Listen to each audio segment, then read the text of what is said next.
सर्वांना माझा शरणार्थ नमस्कार. बांधवांनो,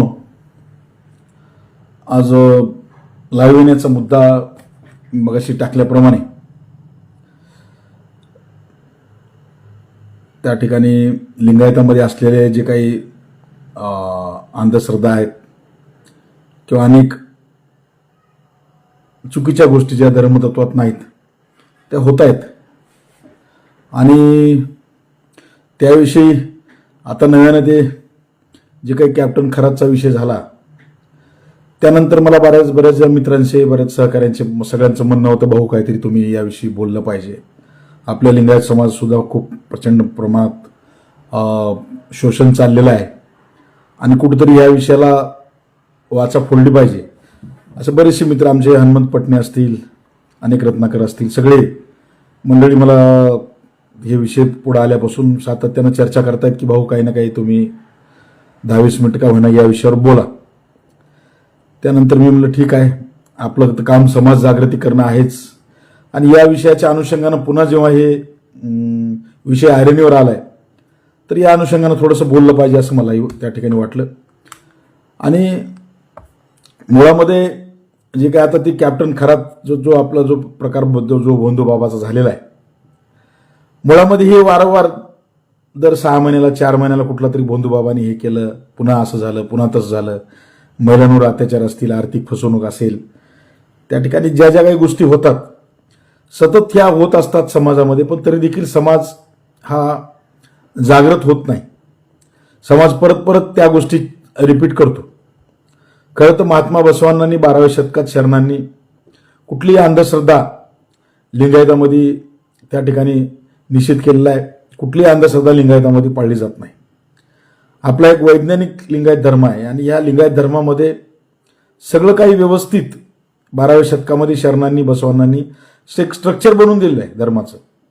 अगदी जन्मापासून मृत्यूपर्यंत सगळी आचार विचार पद्धती या धर्मामध्ये व्यवस्थित लिहून ठेवलेली आहे आणि चिंतनातून मंथनातून सगळं स्ट्रक्चर सगळं सज्ज आहे. पण तरी देखील या समाजामध्ये काही जे काही घुसखोरी झालेल्या वैदिक लोक असतील, मठावर बसलेले अनेक मंडळी असतील, यांनी समाजाला परत परत चुकीच्या दिशेने नेण्याचं काम सातत्यानं त्या ठिकाणी केलेलं आहे.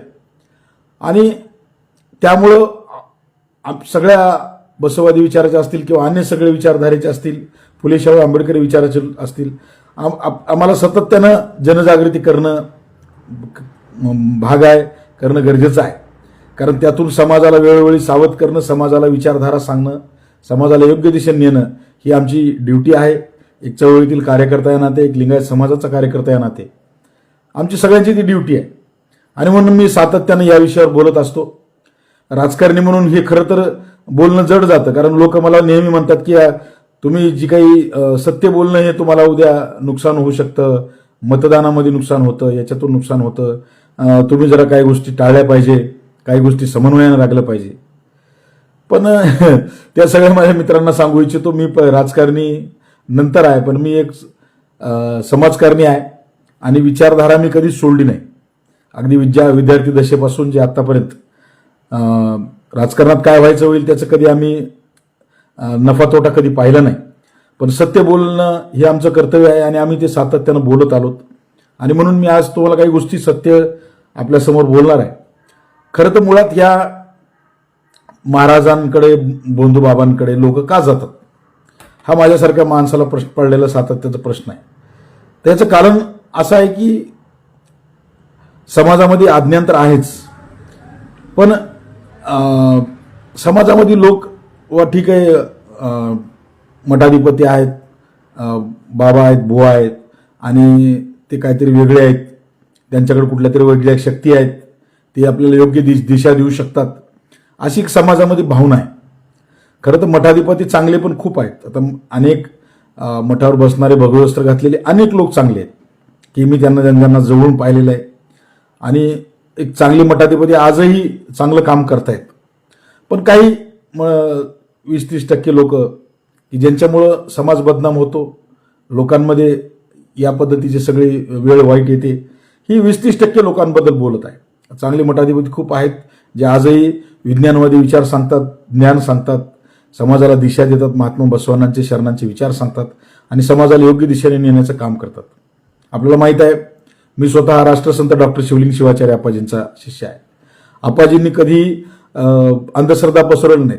ते स्वतः एक MBBS डॉक्टर होते आणि त्यांनी समाजाला योग्य दिशा दिली, समाजाला योग्य दिशेनं नेण्याचं काम त्यांनी आयुष्याच्या शेवटच्या क्षणापर्यंत त्यांनी केलेलं आहे आणि विज्ञानवादानं केलेलं आहे.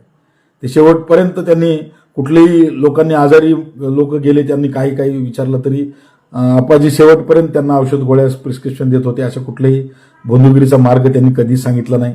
म्हणून अशा थोर संतांचा मी एक शिष्य असल्यामुळे मला गर्व आहे. आप्पाजींचं कार्य मी जवळून पाहिले. म्हणून मला सगळ्या मठाधिपतीवर बोलायचं नाही, पण 20-30% समाजामध्ये चुकीच्या दिशेनं काम करतायत आणि म्हणून अशा सगळ्यांपासून आपल्याला सावध राहणं अत्यंत गरजेचं आहे. आणि मुळामध्ये आपण यांच्याकडे का जातो तर मला असं आढळलं की काही ना काही अज्ञान असतं, कोणाची सोयरीक जमत नसते, कोणाचा मुलाला रोजगार म्हणजे बेरोजगार असतो, कोणी व्यसनी असतं, कोणी घरातल्या काही समस्या असतात, सामाजिक प्रश्न असतात, आर्थिक प्रश्न असतात. ह्या अनेक प्रश्नांचं उत्तर शोधत लोक मठामध्ये जातात, महाराजांकडे जातात आणि जी चांगली महाराज आहेत मठाधिपती ती योग्य दिशा देतातही. पण काही चुकीची मंडळी जास्त वावरतात आणि ती लोक मात्र या सगळ्याचा गैरफायदा घेतात. गैरफायदा घेऊन त्या ठिकाणी त्यांच्या सगळ्यांना आलेल्या लोकांना ट्रॅपमध्ये अडकतात, त्यांच्यावर चुकीचं वर्तन करतात. आणि म्हणून अनेक उदाहरणं आहेत. मी आता समाजकार्यात वागत असल्यामुळे अनेक गोष्टी माझ्या कानावर येतात.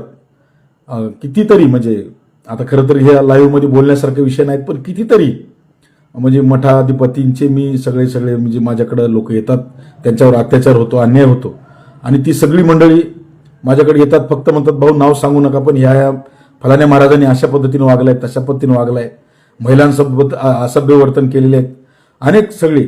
आता तर खरं तर नव्यानं या 10-20 वर्षामध्ये अनेक जे नव्यानं झालेली महाराजापैकी बरीचशी मंडळी ही काही महाराज म्हणायच्या पात्रतेचे नाहीत, लायक नाहीत. पण ठीक आहे, समाजामध्ये ती परंपरा हे ते ह्या सगळ्या नावाखाली ह्या सगळ्या गोष्टी झाकल्या जातात. मी आपल्याला अनेकदा सांगितलं की आमच्या इथे एक जवळ मठ आहे, त्या मठामध्ये म्हणजे संन्यासी म्हणून आमच्या 2 पिढ्यांनी त्यांचे पाय धुतले असतील, पण नंतर त्यांचं कुटुंब सापडलं, त्यांची लेकरं सापडली, मग नंतर त्यांना मठातून बाजूला काढलं वगैरे वगैरे. अनेक एक मठाधिपती तर मला म्हणजे नाव घेणार नाही, पण अगदी माझ्या येऊन पाया पडले. तर त्यांचे अनेक विचित्र व्हिडिओ बाहेर आले समाजामध्ये आणि ते सगळीकडे हात जोडत पाया पडत फिरत होते. मी म्हटलं माझ्या पाया पडू नका, मी काही साधा माणूस आहे. पण काय येते ही वेळ, वाईट वेळ काय येते, कारण अशा पद्धतीचं गैरवर्तन त्या लोकांकडून होतं, अनेक ठिकाणी होतं. मागे 4-5 वर्षाखाली आता परत जिल्हा सांगितलं की परत त्याचा नावाचा शोध लागतो. माझ्या बाजूच्या जिल्ह्यामध्ये सुद्धा एक मठाधिपती अगदी म्हणजे तुम्ही म्हणजे हॉटेलमध्ये सापडले अशा पद्धतीनं सगळे वर्तन असणारे सगळे मठाधिपती सापडतात. म्हणून मला माझ्या लिंगायत समाजातील लोकांना, मला त्या लोकांचं मठाधिपतींचं घाणेरडं सांगण्याची माझी इच्छा नाही, त्यासाठी मी लाईव्ह आलेलो नाही. पण माझं समाजातल्या सगळ्या लोकांना माझं आव्हान आहे की विनाकारण कुठल्याही गोष्टीसाठी महिलांना मठामध्ये पाठवू नका. काही आवश्यकता नाही, काही असं काही त्यांच्याकडे देवी चमत्कार वगैरे वगैरे असलं काहीच नाही. हे सगळे आपल्यासारखीच माणसं आहेत, आपल्यासारखेच आहेत, त्यांना जसं हातपाय तोंड जे काही आपल्यासारखंच आहेत सगळं त्याचं, त्यांना काही वेगळी दैवी शक्ती वगैरे दिलेली नाहीये. आणि या सगळ्या भोंदूगिरी आज एवढं जग विज्ञानापुढे गेलेलं आहे, यांच्याकडे काय कुठली चमत्कारिक शक्ती नाही, काही नाहीये. अनेक महाराज हातातून आग काढतात, कुठे रुद्राक्ष काढतात, हे सगळं बोगसगिरी आहे. एवढे तुमचे चमत्कार चालत असतील तर यांना देशाच्या बॉर्डरवर पाठवून द्यायला पाहिजे. काहीतरी यज्ञ होम हवन करून एखादे अतिरेकी लोकांना भस्म करा ना तिथं बॉर्डरवर जाऊन. तुमच्याकडे एवढे दैवी शक्ती दिलेली आहेत तर देशासाठी काहीतरी चांगलं करा. त्या दैवी शक्तीचा उपयोग घेऊन इथंच खेड्यापाड्यामधील गोरगरीब लोकांना मूर्ख बनवता, काहीतरी ह्याच्याहून जातो त्याच्याहून जातो, अग्नी तुडवतो. हे सगळे म्हणजे आपल्या समाजातील लोकांना मूर्ख बनवण्याचे सगळे प्रकार आहेत. कोणी आज एकही या पृथ्वी तलावर आज एकही चमत्कारी माणूस नाहीये, अजिबात नाहीये. तसं असेल तर जगामध्ये तो सगळ्यात पुढे राहिला असता, सगळ्या जगावर त्याचंच राज्य राहिलं असतं. काही नाही. अंतर्यामी असतात काय की आम्हाला सिद्धी प्राप्त झालेली आहे, काहीतरी झालेलं आहे, काही प्राप्त नसते. हे सगळी बोगस लोक आहेत. पैसे काढण्याच्या नावाखाली वेगवेगळी लोक जे काय विशेषतः लिंगायत समाजामध्ये आपल्या भोंदू महाराजांचा पेव फुटलेला आहे. म्हणजे अनेक महाराजांचा दावा करतात, मी अगदी तुम्हाला दिव्य म्हणजे तुम्हाला संतान करून देऊ, काहीतरी मंत्र म्हणून त्याला दिव्य संतान देऊ, काहीतरी करू म्हणून महिलांना या ना त्या निमित्तानं मठामध्ये बोलवतात, बाराभानगडी होतात. मी तर पुरुषांना सुद्धा आवाहन करतो की बाबा घरामध्ये सुद्धा महाराज लोकांना, अहो आपली सिस्टीम का केलेली आहे, मठ कशासाठी दिलेली आहेत? मठ यासाठी आहेत की कुठलाही जंगम असेल, धर्माचा प्रचार करणारा व्यक्ती त्याला तिथं राहण्यासाठी मुक्कामाची सोय आहे. आपल्या धर्मामध्ये गुरु हा विरक्त असला पाहिजे. विरक्त म्हणजे तो स्त्रीच्या पदराला सुद्धा स्पर्श किंवा तो कुठं संपर्कात गेला नाही पाहिजे, एवढं कडक आपल्या धर्माने निर्बंध लावून दिलेले आहेत. महात्मा बसवण्णांनी विचारधारा सांगितलेले. पण आपण घरामध्ये महाराज लोकांना बोलून आपल्या महिलांच्या हाताने आंघोळी घालता. मला कितीतरी म्हणजे मी सुद्धा मला खूप चांगलं आहे की माझं कुटुंब, माझे अगदी आजोबापासून आम्ही क्रांतिकारी विचाराचे असल्यामुळे आमच्या घरामध्ये कोणते महाराजांना आंघोळी फिंगोळी आम्ही कधी घालण्याचं मी पाहिलेलं नाही. मी लहानपणापासून घरामध्ये आमच्या कधी हे नाही. आले जरी एखादे स्वामी आले बैठकीत बसतील, चहा पाणी करून ते निघून जातील. पण प्रश्न असा आहे की मी डोळ्यानं बघतो आणि म्हणजे घरातले पुरुष महिलांना सांगतात की महाराजांना बाथरूममध्ये येऊन आंघोळी घाला. एकतर आमच्या 1-2 जिल्हे बाजूच्या जिल्ह्यात एक तर स्वामी होते, अजून त्यांचे उत्तराधिकारी सुद्धा तसेच आहेत म्हणून कळालं. म्हणजे ते तर अगदी 11 का 12 सुवासिनी म्हणजे जस्ट लग्न झालेल्या महिलांकडून ते आंघोळ करून घ्यायची. असं गोल राऊंडमध्ये महिला त्यांना अगदी त्यांचे पाठपोट सगळं म्हणजे अगदी घासण्यापासून सगळे. काय मला सांगा, ही काय प्रकार आहे? हा हिडीस प्रकार आजही लिंगायताच्या अनेक घरांमध्ये मला माहित आहे की महिला आंघोळी घालतात आणि पुरुष मस्त बघतात. म्हणजे एखादा, अरे बाबा तो महाराज असला म्हणजे काय झालं, तो पण एक पुरुष आहे, त्याला पण सेन्सेशन आहे, त्याला पण आपण आपल्या महिलांकडे कोणी वाकड्या नजर बघितलं तर आपण डोळे काढणारी माणसं आहोत. पण आपल्या डोळ्यात एकच तो महाराजाला मस्त आंघोळ घालतात आणि मस्त तो आपण बाहेर टाळकुटत बसतो. म्हणजे हिच्यापेक्षा नपुसकपणा काय? म्हणजे मला तर अशा लोकांचा इतका किळसपणा वाटतं. स्वतःच्या बायकाच्या हातानं ते महाराज लोकांना आंघोळी घालतात ना, मला असल्या नपुसक लोकांना फार वाईट वाटते. माझ्याकडे शब्द नाहीत. मला एकदम त्यांच्यावर राग येतो अशा लोकांचा की जे स्वतःच्या घरामध्ये नेऊन आपल्या सुना म्हणजे आपल्या घरातल्या महिलांकडून असल्या महाराज लोकांना आंघोळी घालतात. म्हणजे पिक्चरमध्ये एखाद्या स्विमिंग पूलमध्ये एखादा डॉन असतो, त्याला 4-5 महिला आंघोळ घालतात. त्याच्यातून ह्या म्हणजे घरात बसून आंघोळ करणाऱ्या या महाराजात काय फरक आहे? काय फरक आहे? त्याला पण तीच फिलिंग येते, ह्याला पण तीच फिलिंग येते. माणूस आहे शेवटी. म्हणून असले हे जे हिडीस प्रकार लिंगायतांनी थांबवावे. कुठल्याही महाराजाला आंघोळी फिंगोळी घालण्याचे या भानगडीत जाऊ नका. महिलांना दूर ठेवा. महिलांना एकट्या मठामध्ये पाठवू नका. महिलांना सुद्धा माझी विनंती आहे, कुठलाच महाराजामध्ये लेकरं म्हणजे चांगले गुणवंत लेकरं आशीर्वाद देऊन काय ते म्हणजे काही लोक तर ते आपले हे गर्भ पूजा करून घेतात. म्हणजे पोटात गर्भ असेल तर त्याला पूजा, काय कसले असल्या बकवास पूजा आपल्या असल्या कुठल्याही लिंगायत धर्मामध्ये असल्या ह्या सगळ्या बकवास गोष्टीला कुठेही स्थान नाहीये. असल्या कसल्याही अंधश्रद्धांना लिंगायत धर्मामध्ये कसलंही स्थान नाहीये. आणि म्हणून माझं आपल्या सगळ्यांना लिंगायत बांधवांना नम्र निवेदन आहे. अनेक कार्यकर्त्यांनी मला प्रश्न पाठवले, भाऊ म्हणले हे मांडा ते मांडा. पण खरं तर सांगू, मला हे सगळं म्हणजे वाईट वाटतं हे सगळं मांडायचं वगैरे. पण मी माझ्या सगळ्या सहकाऱ्यांना सगळ्यांना माझं सजेशन राहील की कुठंही घरामध्ये महाराज लोक नेऊ नका, त्यांचे मुक्काम पाडू नका. घरल्या भरात नेण्यासारखे आता फार कमी महाराज राहिलेत. अगदी 10-20% महाराज आहेत जे चांगले आहेत, त्यांचे चारित्र्य स्वच्छ आहेत, अशी महाराज आहेत. पण उठसूट ह्या कालपरवा झालेली महाराज इकडे तिकडे त्यांना मठ आहेत, त्यांचे 5 स्टार मठ आहेत, त्यांचा मठात राहू द्या, त्यांना इकडे करा. लय फार अडचण असेल कोणी हॉटेलमध्ये न्या, पण घरांमध्ये नेऊ नका. काय म्हणजे माझ्याकडे इतके लोक येतात की आता हे मी तर फेसबुकवर लाईव्ह सांगू शकत नाही. त्यांच्या अनेक अडचणी असतात. महिलांच्या बाबतीमध्ये अनेक माझ्याकडे लोक येतात. म्हणून या जो काही आपला हा सो कॉल्ड कॅप्टन आहे खरात, त्याच्या निमित्तानं हे सगळं चित्र स्पष्ट झाले, समाजाला सगळ्या गोष्टी स्पष्ट झाल्यात. खरं तर ह्या अशा अनेक घटना आतापर्यंत घडलेल्या आहेत. म्हणून माझं सगळ्या लिंगायत बांधवांना नम्र निवेदन आहे की त्या ठिकाणी कुठल्याही महाराजांच्या आहारी जाऊ नका.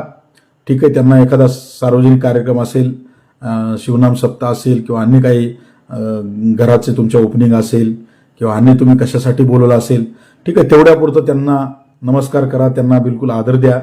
त्यांना काय तुमचे आता तिथं खूप लोक सोनं नाणं अंगठ्यात, ते तर भाग वेगळा आहे. ठीक आहे, पण खरं तर ह्या संन्यासी लोकांना एवढा पैसा कशाचा लागतो मलाच प्रश्न पडलाय.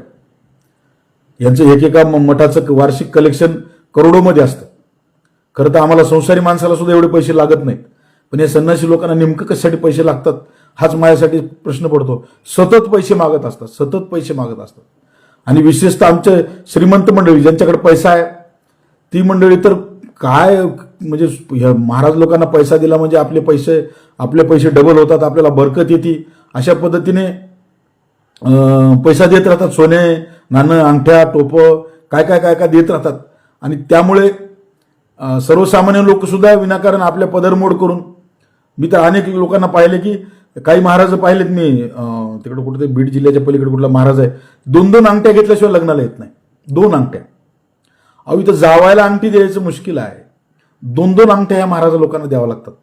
आणि सगळ्या शिष्यांना म्हणजे त्यांचे ते परंपरेने आले सगळे शिष्य अंगठी दिल्याशिवाय येत नाही. आणि लोकांमध्ये भरम भरलं, आपले गुरु लग्नाला नाही आले तर आपलं काय फार अहो नाही आले काय फरक पडतोय, कशाला अंगठ्या देतात. आणि किती करोडो रुपयांचं वार्षिक उलाढाल, प्रत्येक घरातून दाम्पत्य पूजेला पैसे, ह्या पूजेला पैसे, त्या अनुष्ठानाला पैसे, ह्याला पैसे. एक साध्या छोट्या मठांचं कलेक्शन वर्षाचं 50-50 कोटी रुपये आहे. कशाला लागते तेवढे पैसे. आलेली गाडी, फॉर्च्युनर गाड्या, मोठमोठ्या गाड्या, आम्ही उद्योग व्यवसाय करून आम्हाला मुश्किल जातं, पण ही लगी 6 महिन्यात आलेली गाडी असते त्यांच्याकडे. आलेला आयफोन वगैरे हायटेक फोन त्यांच्याकडे असतात सगळे. म्हणजे माझ्याकडे तर काही महाराज, मी इथं माझे काही मित्र आहेत सलून मध्ये काम करणारे, ते लोक बोलतात आम्हाला महाराज बोलून घेऊन आमच्याकडून चंदन फेशियल करून घेतात 8 दिवसाला 4 दिवसाला. अहो, इथं लग्न लावलेल्या मुलांना एकदा ते लग्नाच्या अगोदर चंदन फेशियल करतात, ते तशी फेशियल 8-8 दिवसाला महाराजांना कशाला फेशियल असं आवश्यक आहे. संन्यासी लोकांना हे असलं कशासाठी नाद पाहिजे. हे अशी लोक सगळ्यांनी ओळखून घेतली पाहिजे. अशा लोकांच्या आहारी जाऊ नका. त्यांना विनाकारण घरी बोलवलं तर तुम्ही पुरुष मंडळी घरात बसा, नाहीतर तुम्ही नसताना महाराज लोक घरात ज्यांच्या येतात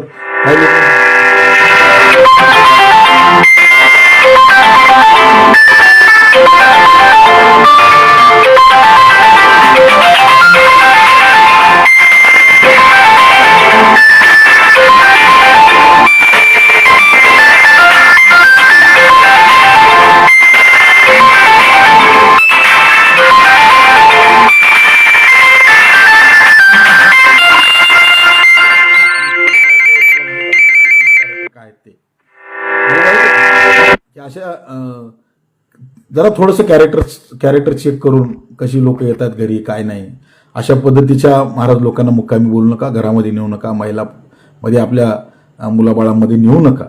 त्यांना ठीक आहे बाहेर तुम्हाला काय मठात जाऊन पूजा पाठ करायचं ते करून या, पण अशा पद्धतीचं जे काही प्रकार आहे लिंगायत समाजात खूप आहे.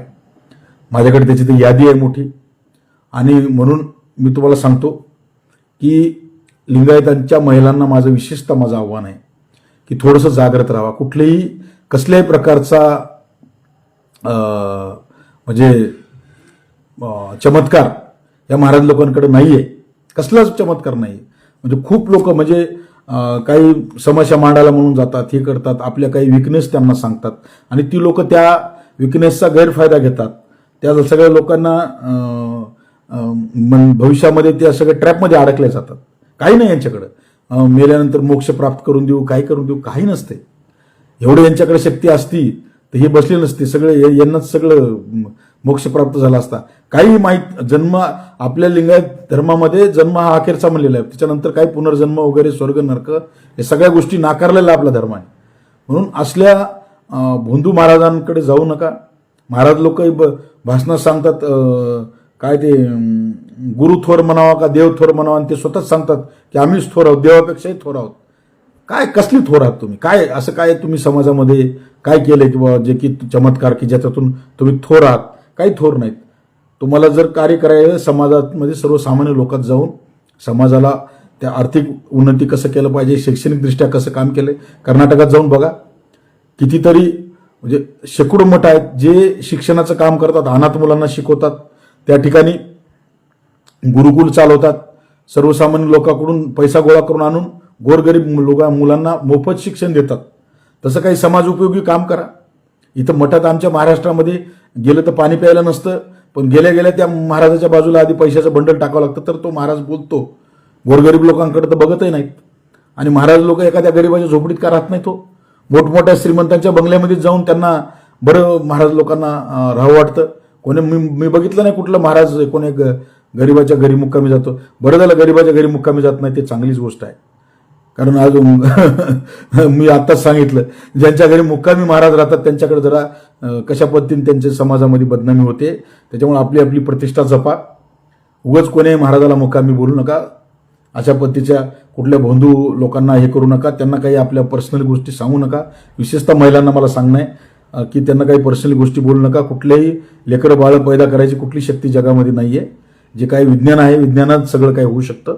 म्हणून अशा पद्धतीचं कुठल्याही महाराज लोकांच्या आहारी लिंगायत बांधवांनी आणि कोणी सगळ्याच बांधवांनी, मी सगळ्याच समाज बांधवांसाठी आवाहन करतो की अशा कुठल्याही भोंदूगिरीच्या महाराजांकडे आपण हे करू नये. खरं तर मी तयारी केली होती, पण पुन्हा म्हणलं आता किती उकंडा उकरायचा. पण मी काही कुठल्याही विषयामध्ये घेत नाही. पण समाजामध्ये जे ऐकायला येतं ते अतिशय वाईट ऐकायला येतं. अतिशय वाईट. मला परवा कोणतरी सांगितलं की 3-4 महाराज मिळून गोव्याला गेले होते ड्रेस चेंज करून. काय समाजामध्ये चाललंय? काही काही महाराज अदर स्टेटमध्ये गेल्यानंतर मला ते त्या लोकांनी फोटो पण पाठवले की महाराष्ट्रामध्ये इथं गुरु म्हणून फिरतात, भगवे ड्रेस घालतात आणि मधून मधून महिना 2 महिन्यासाठी ते वेगळ्या दुसऱ्या स्टेटमध्ये जातात. तिथं अगदी जीन्स पॅन्ट टी शर्ट घालून केस बांधून अगदी म्हणजे एखाद्या जेंटलमॅन सारखे टपोरी पोरांसारखे ते फिरतात.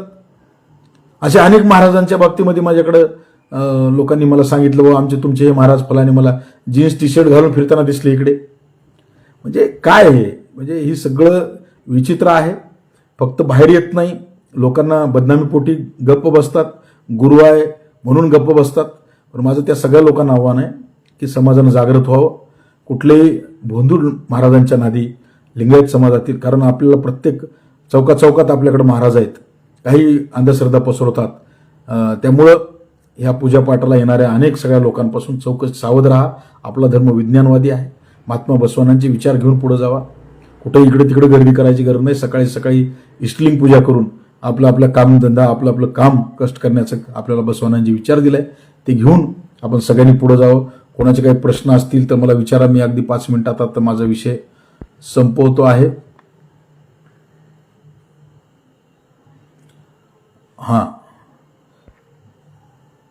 भाऊ सत्य बोलत राहा. बरोबर आहे अगदी सतीश पाटील, मी सत्यच बोलतो आणि मी अनेक माझ्या मागच्या व्हिडिओमध्ये सत्य बोललेलं आहे. मी डायरेक्ट नावं घेऊन या सगळ्या महाराज लोकांची भांडाफोड केलेली आहे अनेक वेळा. बसव ब्रिगेडला जिथं जिथं लक्षात आलं तिथं आम्ही ताबडतोब हस्तक्षेप केलेला आहे. त्यामुळं हे सगळे महाराज लोक असतील, काही पूजापाठ करायला येणारे लोक असतील, त्या सगळ्या लोकांना आम्ही अगदी ठळकपणे त्या सगळ्यांबद्दल बोललेलो आहे. जे सुखसोययुक्त असतात ते महाराज नाहीत. महाराज असेल तर त्यांनी संन्यासी जीवन जगायला पाहिजे. खरं आहे अगदी कैलास वाघमारेजी. सुखसोययुक्त महाराज, त्याला महाराज म्हणता येत नाही, संन्यासी म्हणता येत नाही. आजकाल एअर कंडिशन मठ आहेत, सगळे VIP जीवन आहे. संसारी माणसाला ज्या गोष्टी मिळत नाहीत 10-20 वर्ष कष्ट करून, ते महाराज झाल्या त्यांना सगळं मिळतं.